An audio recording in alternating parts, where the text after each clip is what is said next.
Hey guys, welcome back to r/entitledparents. In this video, my insane parents demanded I give them my beach cabin, and when I refused, they absolutely freaked out and I've honestly no idea what to do. Here is what happened. Let's dive right into the video.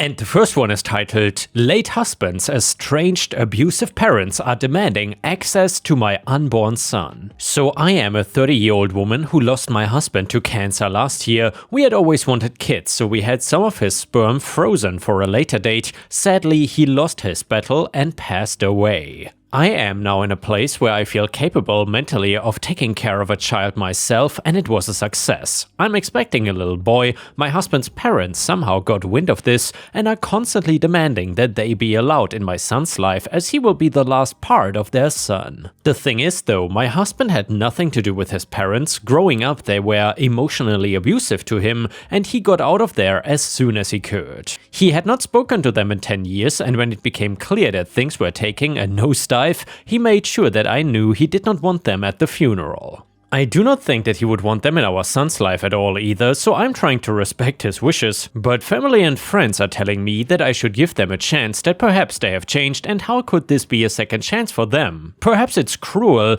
but I don't want my son to be a guinea pig to trial run. If they are better, is it an a-hole move to not give them the chance to prove themselves and deny them contact with my son? My own parents have said how if the positions were reversed, it would break their hearts to be kept from my child. They have suggested supervised visits, but I'm against even that. I'm feeling under so much stress about this, as they are constantly messaging my social media, and I've had to block them, and they've even been coming to my home to try and convince me. And yeah, Ripe Stars, let me know what you think about this one in the comments. Do you think OP is being the a-hole here, or is she doing the correct thing? Honestly, I'm really confused by OP's parents. I almost feel like they are gaslighting her, and I feel like that OP should definitely respect the wishes of her late husband, which are way more important than anyone else's wishes. But either way, let me know in the comments what you think. Now we got an update and it reads like this. So it's been a couple of months since I first posted about my late husband's estranged parents demanding access to my unborn son.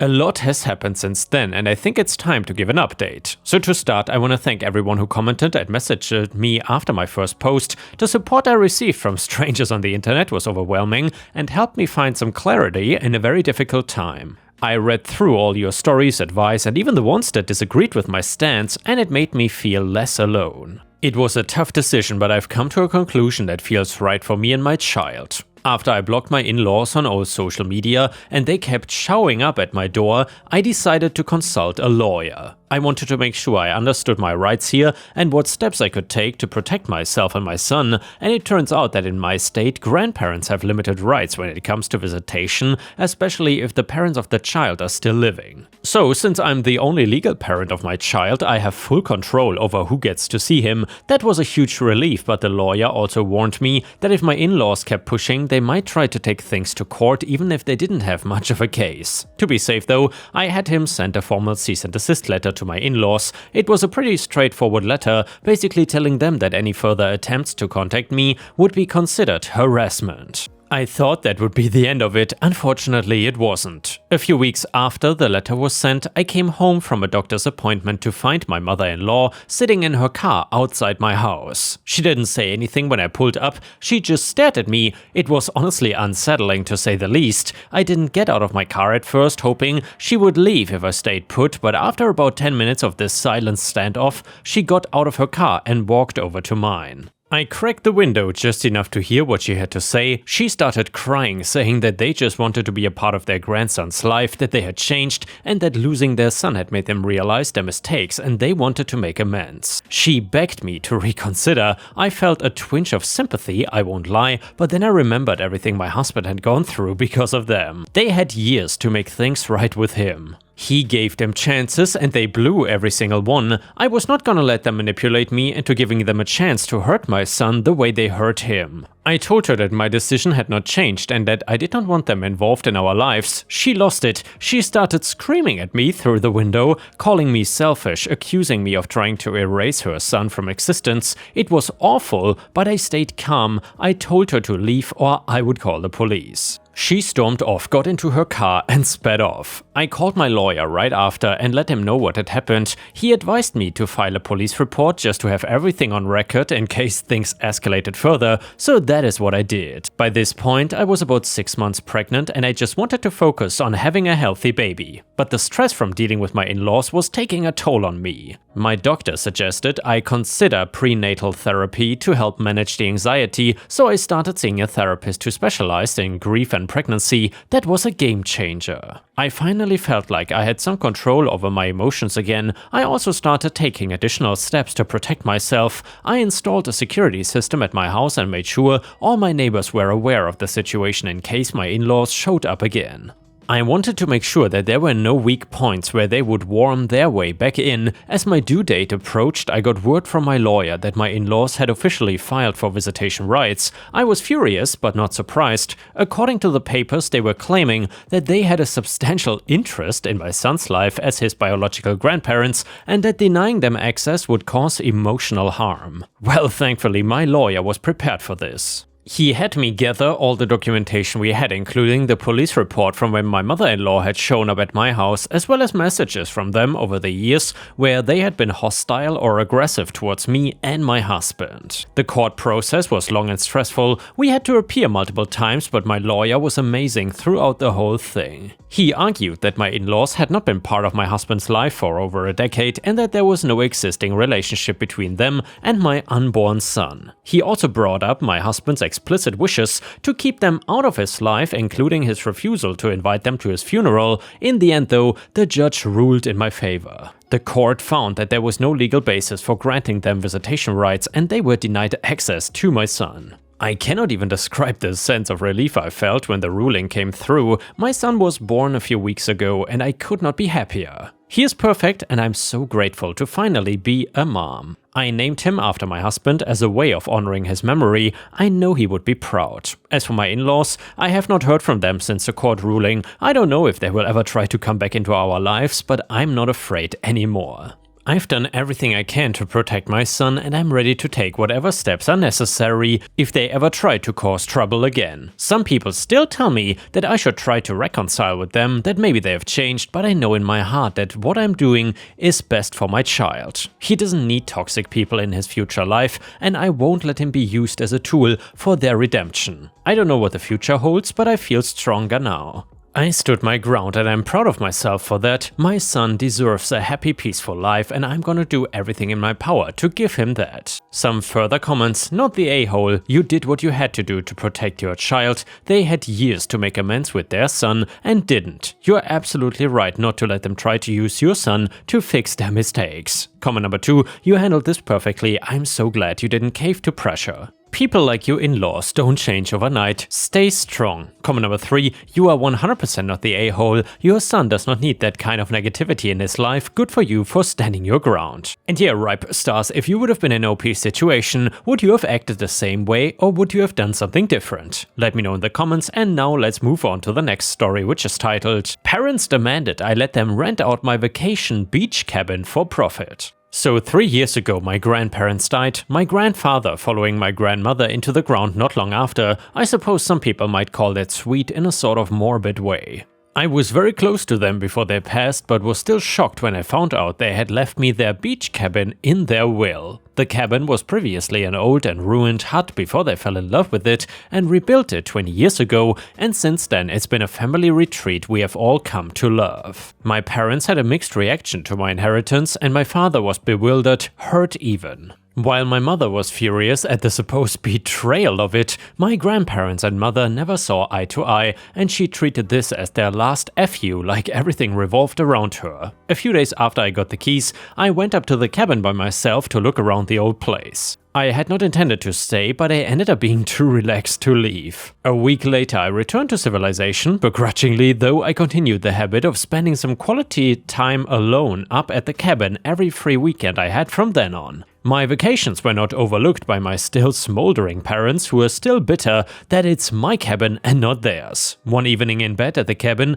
I heard a car pull up outside. I kept awake but decided not to go outside to investigate. The mysterious visitor left after walking around for a bit, and the whole thing made me so nervous I bought a discreet doorbell camera the very next day. When I got home, I found out that my parents had let themselves into my apartment and were waiting for me, waiting to pounce with no doubt evil intentions. My mother said I was spending too much time at the cabin and not making the most of it, confused by the contradiction I said I was there to make the most of it. She scoffed, showing me her phone with a list of nearby rental properties. My parents demanded that I spruce the cabin up and then rent it out for some easy money. They surprisingly left out what percentage of the profits they expected to take from this plan of theirs. They failed to sway me, however. I did not want to dishonor the last wish of my grandparents by letting strangers into their home for a bit of pocket change. My parents continued to loudly voice their opinions on the matter until they had no air or energy left to argue, leaving defeated and empty-handed. While this soured the relationship with my parents quite badly, I did at least feel a small relief knowing who my sneaky nighttime surveyors probably were. I avoided contact with them for the next few days. Every text message and voicemail ended up being the same argument anyway. The only time the harassment stopped was when I told them that I was leaving the country for work for a month, which caused them to suddenly resemble real worried parents. After reassurance that I would return soon and they would water my houseplants while I was gone, I left without any worries or second thoughts. Well, radio silence. Across the entire span of time that I was away, I heard nothing from my parents up until they picked me up from the airport. While I was eager to tell them about my trip, they had little to say in return, sliding back into the uncomfortable reality I remembered. For the next few months I was so buried with work and life events that I forgot to make time to visit the cabin, but I promised myself I would go back real soon. I somehow managed to forget my parents' interest in the cabin as well, which would have raised some red flags straight away from my long absence. Hindsight is quite a cruel mistress. The cabin would eventually slip my mind entirely up until my friend's 25th birthday party. Darren, an old friend from high school, had called to say that he was flying back with his fiancée and hoped that I would celebrate his birthday with him. I offered to let him stay with me, but he said he had it handled, but thanks anyway. A few nights later, I called Darren back to get the address for the party, which he says was a sweet rental. Imagine my shock and horror when he showed me the listing of my cabin on this rental website where my parents had butchered what little piece I had left, all for the sake of a price tag. What's even worse is that the cabin had a number of reviews as well. Lots of other people had been staying there. The dates all led back to last year when I left for my work trip. I stormed over to my parents' place and confronted them about it directly, demanding to know the truth. They unashamedly and unapologetically admitted that they went through with the rental plan in my absence. Basically, they broke into my cabin when they knew I was away, they changed the locks and the installed ugly cameras everywhere, and they redecorated. I know the last one does not sound as bad as the others, but I had left everything the same in that cabin from my grandparents as it helped remind me of them. And now it was just another soulless little rental property. My parents even kept the money they made from it because it was their idea and they were handling everything for me. Following this, I was ready to pursue some real revenge. I managed to get into my parents' account on the rental website because they never changed their passwords, and I was shocked to find that they had used my face and details on the profile. They were even using my identity against me. I took photos of all their conversations with the renters and managed to get a hold of a few renters later for statements to help back up my story. With what I thought was enough evidence, I officially pressed charges for breaking and entering, fraud and impersonation. This act caught them entirely by surprise, and they met me in court very unprepared. Whether they were through arrogance or naivete, they seemingly never expected the case to be actually taken seriously, so never went to the trouble of preparing a defense. A good defense would not have mattered though, not with my overwhelming evidence against them. My parents begged and pleaded for me for mercy every second of the day outside the courtroom, but in the courthouse they were too proud or angry to even look me in the eye. After only a few days the verdict was clear. The court ruled in my favor. I was overjoyed at the outcome, but was also the slightest bit heartbroken when I remembered who I was facing here. As horrible and manipulative as they were still my parents at the end of the day, but I had to be strong and let justice be done, else they would never learn. For their long list of misdeeds, they ended up behind bars. They were also ordered to pay me a sum of $200,000 as restitution for the property damage and emotional toll they had inflicted on me. I immediately took the cabin off the rental website, making sure every lock on every door and window was changed too, just to be safe. I have done my best to put the cabin back to how it originally was. It will never be the same, but maybe one day soon it will be somewhere I can rest peacefully again. The next one is a petty revenge story. So my friend keeps a very clean yard. In the fall he likes to get all the leaves before it rains and they become a witch to pull up. His neighbor does not care about his yard as he has owned the house for a few years and still has not moved in. He lives a few states away. As my friend was finishing up suckling up the leaves with his machine, some of them blew into the neighbor's driveway. Maybe 20 leaves in total. My friend finished up and went inside. About 20 minutes later, there was a knock on the door and squad car outside. The officer said they received a complaint about leaves being blown into the driveway. The neighbor had been watching on his doorbell cam and decided this transgression warranted police intervention. You could tell the officer was visibly annoyed as my friend asked the officer to look at his yard and then his neighbor's, and now let's move to the pettiness. The neighbors had an old car shipped and dropped in the driveway about 8 months ago, where it has sat ever since. Remember, he still lives a few states away. While my friend told the officer he would clean the leaves promptly, he asked the officer if he could do him a favor, check the car for proper tags. The officer saw the car in question and gave a slight smile. While my friend cleaned the leaves out of the driveway, then officers were walking around the car, looking at the VIN and running information. You could hear the neighbor on his doorbell asking what the problem was. There is a law that any car that is in the driveway must have tags and insurance on them. The police gave him a call and told him his car was in violation and he either needed to put the car in the garage, which would need to be lifted and dropped in the garage, or get the registration, insurance and an e-check on the car that cannot be driven taken care of within 2 weeks or they will be back to tow the car and ticket him. Dude cost himself a 10-hour car ride to get his car lifted and stuffed in the garage, all over a few dead leaves. And the next one is a malicious compliance story. Some background: I started my first full-time office job at a corporate America hellhole a week after college. It was an industry I had not worked in before and I needed to be licensed. The company that hired me, we will call them Smith Inc., paid for my licensing fees, study materials, classes, etc. for me to become licensed. The total cost was about $500. It was a sweet deal. They gave me approximately 90 days, paid, to study a textbook and pass an online course. I didn't have to do any work for the company, simply study and pass the licensing exam. It was pretty easy and I passed on my first try. My boss, let's call her Mary, was super excited that I passed and I began training under an associate level coworker who had just been promoted from the position I was in. The coworker, Jen, was super great and helpful. She began training me on 2 simple tasks that I could do. The only rule was if the client had a question specifically about their contract, I would ask Jen or forward it to my team lead. Well, I ended up getting an email from a client about their contract and I video called Jen to ask how to handle this. She walked me through it. As I shared my screen with her, I wrote the email back to the client exactly how she told me and she read the email before sending. A month goes by and everything is great. I am learning and getting more comfortable and then I get a really nasty email from Mary. She CCs my whole team into the email going on and on about how I cannot answer contract questions and how she has gone over this with me before. She hadn't, by the way. Jen was the one who told me that I cannot answer contract questions. Both Jen and I tried to explain what happened and that Jen was the one who wrote the email. I just typed what Jen said and sent it from my email since the client emailed me and not Jen. Mary then calls the team up in a video call and goes on about how I don't know anything and I just started and I really don't know how this industry works and that answering contract questions is out of my job description. It went on for about 5 minutes. I say okay and get off the call crying. The next day, out of pure pettiness, I simply do the absolute bare minimum. I don't know anything, right, Mary? So I still complete all my tasks and everything that's required of me.